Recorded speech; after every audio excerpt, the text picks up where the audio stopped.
June 4th, 1943. Railroad Street, Mexia, Texas. A German soldier sat hunched over a small diary, his pencil trembling, as if it too could not quite believe what his eyes had seen. His name was Untold Burkhardt. Like so many of his comrades, he had grown up on a steady diet of lies. Stories of an America weak, decadent, starving, collapsing under its own chaos. Now, sitting in a train car thousands of miles from home, he realized the stories were untrue. Outside his window, under the warm Texas night, the world shimmered with light. Street lamps, shop windows, farmhouses glowing far out into the plains. At 10 o'clock at night, electricity flowed everywhere. Not in secret, not rationed, not hidden from bombers. It was abundance without fear. Burkhardt stared in disbelief. In Germany, the war had turned the night black. In America, the light itself seemed endless. That moment, quiet, unplanned, unimportant to most, marked the beginning of something far greater than any soldier could have imagined. A quiet transformation, a breaking of the myth. The day the lights broke the lie.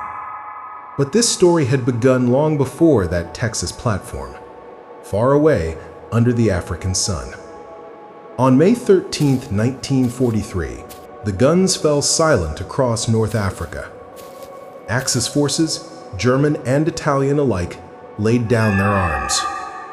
For many, it was unthinkable. The proud veterans of Rommel's army, the soldiers who had pushed the British to the edge of Egypt, were now prisoners. They expected brutality, humiliation, vengeance. Instead, they met something else entirely. In Oran, Algeria, the Americans moved with a calm efficiency that astonished them. Every man was photographed, medically examined, vaccinated, cataloged, and spoken to in fluent German by officers trained for that purpose. It was not cruelty. It was order.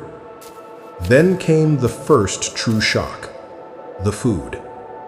White bread, hot coffee, real meat more than once a day. For men who had survived on moldy biscuits and thin stew in the desert, it felt surreal.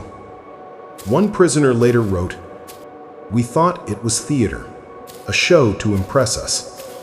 Then we realized it was just normal. Normal, a word that would take on new meaning in captivity." From the ports of North Africa, Liberty ships waited, plain steel vessels built fast and built by the thousands. They were not beautiful, but they were proof. Proof of American industry on a scale no German engineer had imagined. The prisoners boarded, still wary, still proud. And there, even at sea, the lessons continued. They saw sailors toss out crates of food that had spoiled. Steaks, milk, bread.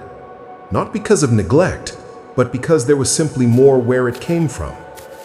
For men taught that the Allies were starving, it was another crack in the illusion. Burkhardt wrote, "They waste what we would kill for. It is not arrogance. It is abundance so common they no longer notice it." Weeks later, the first transports reached Norfolk, Virginia. The prisoners stepped off the ships and saw something that left them speechless. Before them spread a naval base that seemed to stretch forever. Ships, cranes, warehouses, trucks, men in constant motion.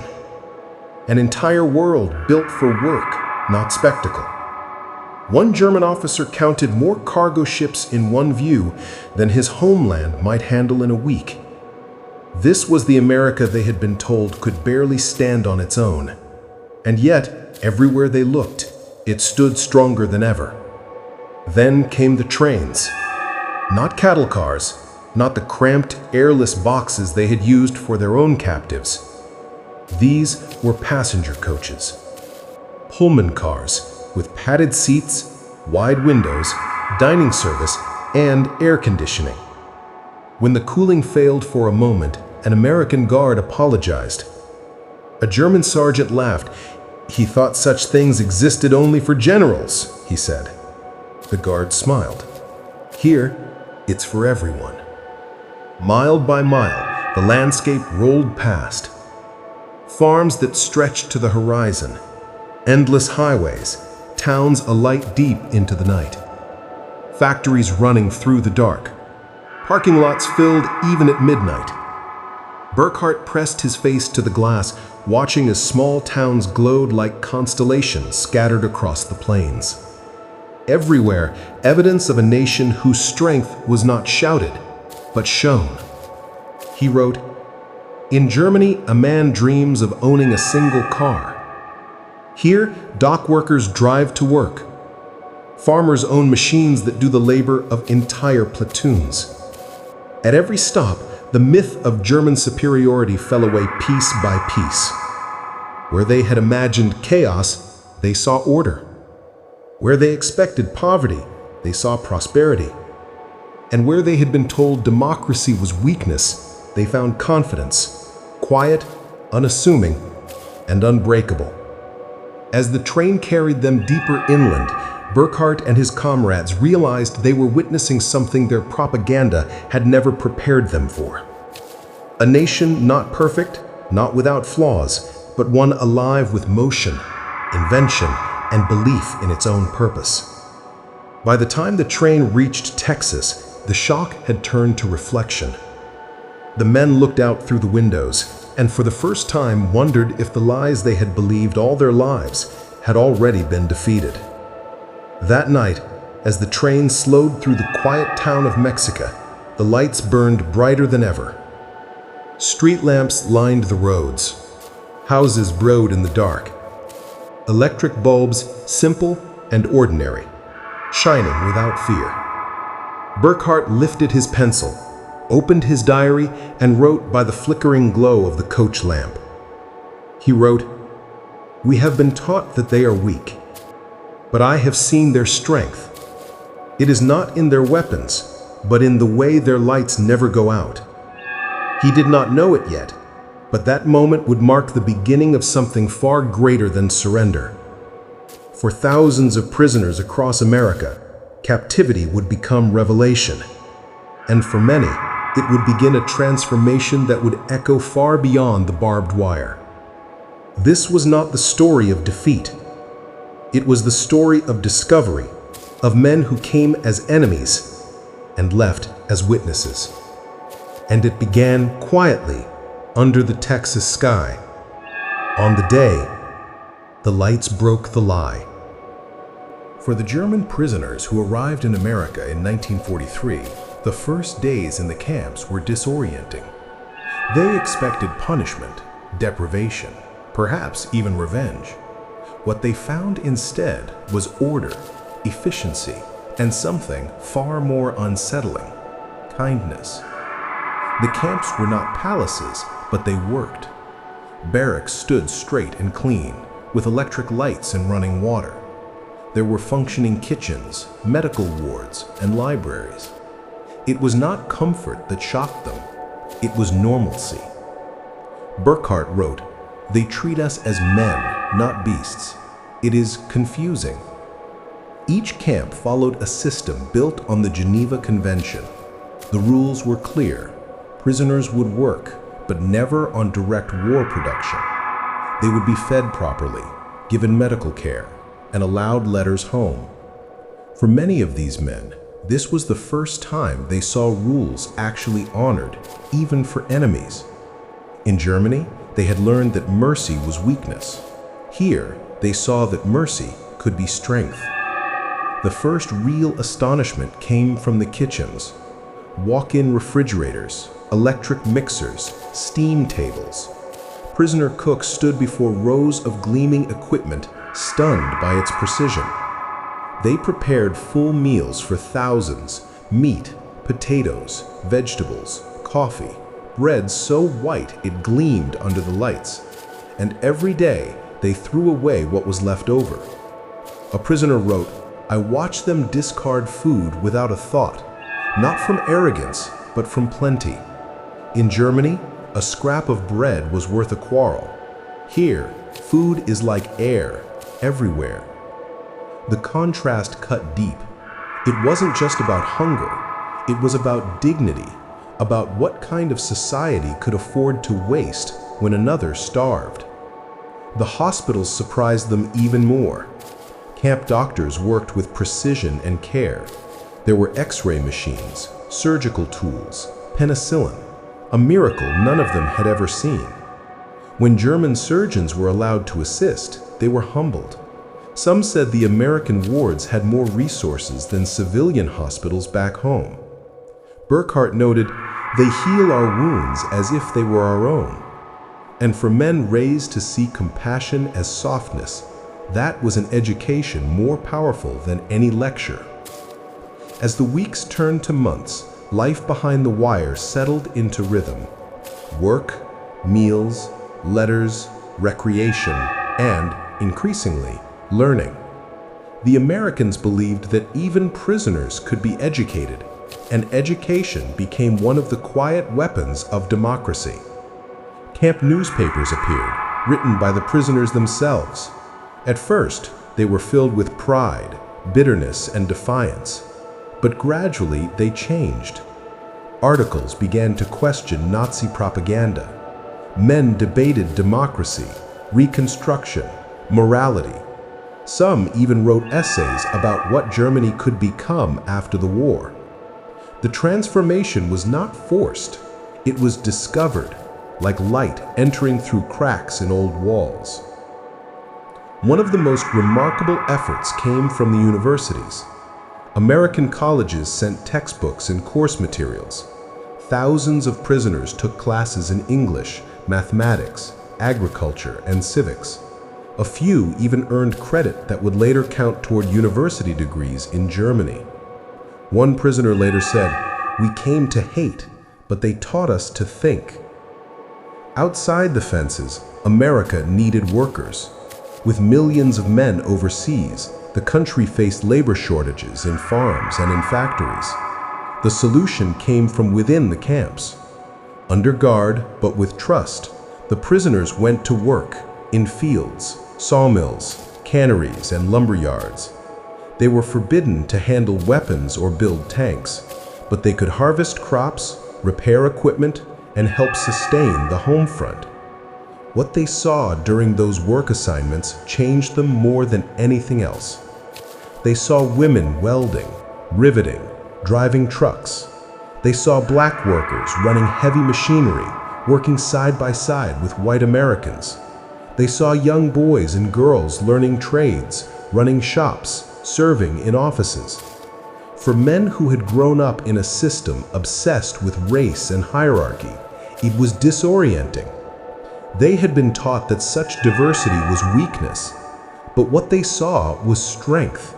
A society using every hand, every skill, every person to move forward.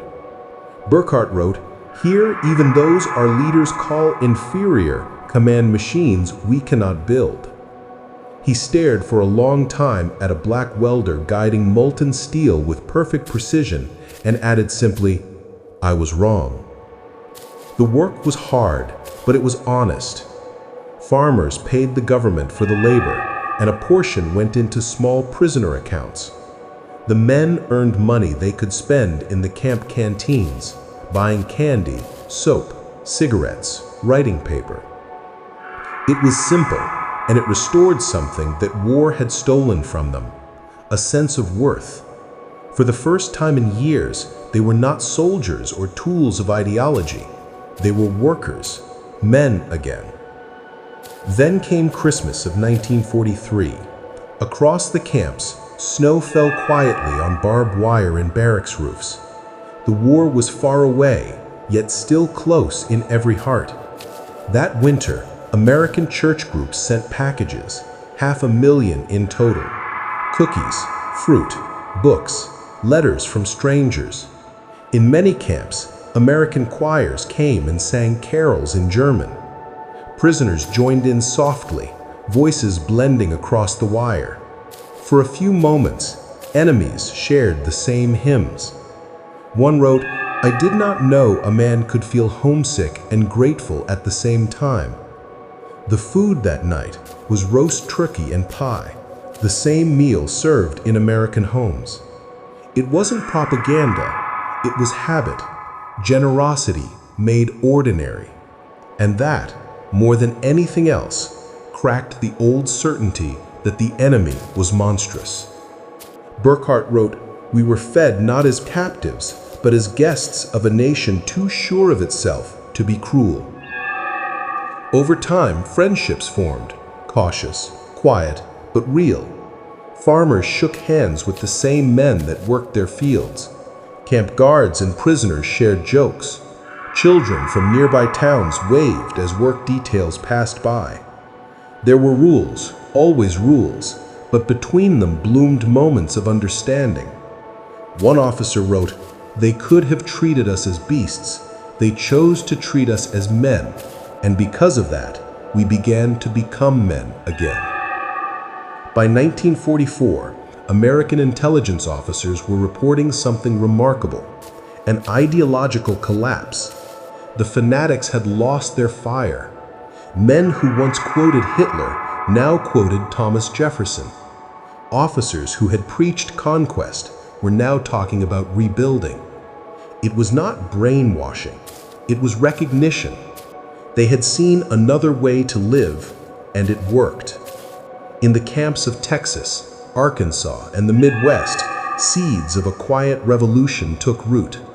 One born not from speeches or sermons, but from decency and competence, from the hum of electric lights that stayed on, from the taste of bread that was never rationed, from the fact that even prisoners were treated with fairness. They had arrived proud and defiant. Now, behind the wire, they were beginning to change. And the real transformation, the one that would reach across oceans, was still to come. By 1944, the war's end was finally visible. Not yet near, but visible. News filtered slowly into the camps. The Allies had landed in France, Normandy, June 6th. The scale of the invasion stunned even those who had stopped believing in victory. From the camp theaters, prisoners watched the newsreels. Black and white images of thousands of ships stretching to the horizon. Columns of trucks, tanks, planes, a logistical symphony. They sat in silence, understanding for the first time that the industrial miracle they had glimpsed across Texas and Virginia had now reached its full, unstoppable power. Burckhardt wrote simply, "We were told America was a land of weakness. Now we see what weakness can build." As the tide of war turned, the tone inside the camps shifted too. The defiance that had once filled the air softened into reflection. Men began to think about what waited for them after the war, what kind of Germany they would return to, and what kind of men they had become. Some still clung to the old slogans, but others began to imagine something different. A Germany rebuilt not on fear or purity, but on competence, cooperation, and dignity. It wasn't ideology that changed them. It was evidence. Evidence of a system that worked without cruelty. Then came 1945. The war in Europe ended. Hitler was dead. Germany lay in ruins. When the first footage of the liberated concentration camps reached the prisoners, the reactions were raw and divided. Some denied what they saw, insisting it was staged. Others sat motionless, their faces pale and silent. For many, it was the moment the last wall inside them collapsed. Burckhardt wrote, "If this is true, then everything we fought for was built on lies." He never finished that entry. The next page was blank. The Americans did not gloat. They did not hold mass punishments. They kept the camps running with the same order, the same routines. The prisoners continued to work, to learn, to think. In time, the guards began to speak more openly. They explained democracy, not as an idea, but as something lived.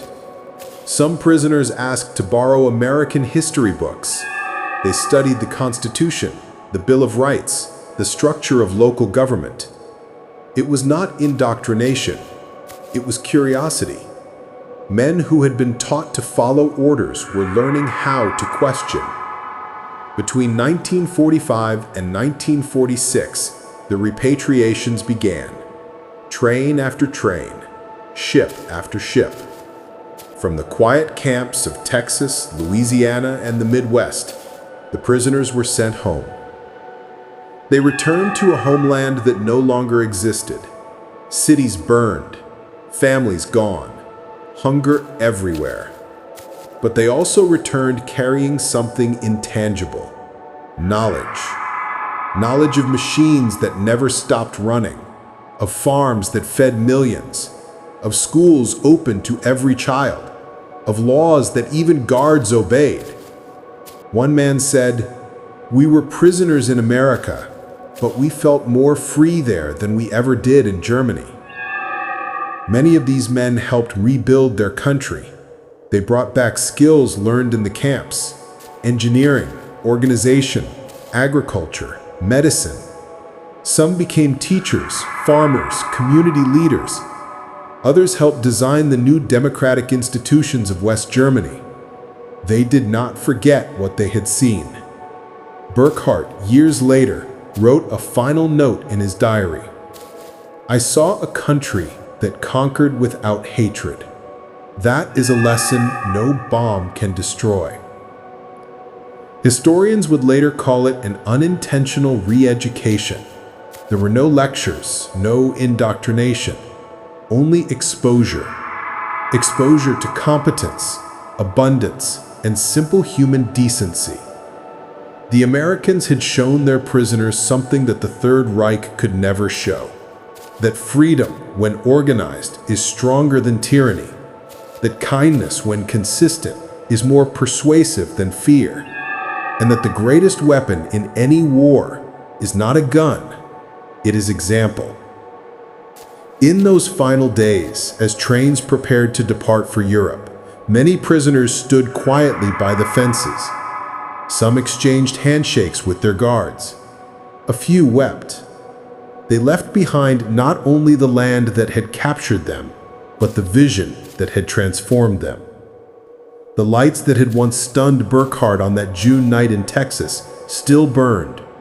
Ordinary, unguarded electric lights, glowing above a nation confident enough to shine, even in wartime. For him, and for thousands of others, those lights had become a symbol, not of victory or defeat, but of truth. The kind of truth that breaks lies apart not with bullets, but with brilliance. The story of the German prisoners of war in America is not a clean tale of redemption. It is human, messy, and deeply real. Some men changed, some did not. But for many, captivity became the beginning of a long awakening. They had come as conquerors who failed. They left as witnesses who learned. And so when we speak of that time, of barbed wire and battlefields, of victory and surrender, we should also remember the quiet places where something remarkable happened, where men looked up from their despair and saw, for the first time, what a free society looked like in motion. It was not wealth that changed them, not power, but the sight of a world that did not need to lie to believe in itself. The day the lights broke the lie was not about brightness, it was about revelation. Under the lamps of Texas, under the glow of factory floors and in the warmth of camp kitchens, the myth of America's weakness died. And in its place, something enduring was born. A belief that strength could be built on decency, that justice could exist without cruelty, and that the truest victories are those that illuminate, not destroy. They had come as prisoners. They left as witnesses. And in their witnessing, The seeds of Europe's recovery were quietly planted, lit by the same ordinary, stubborn light that once burned above a small Texas town.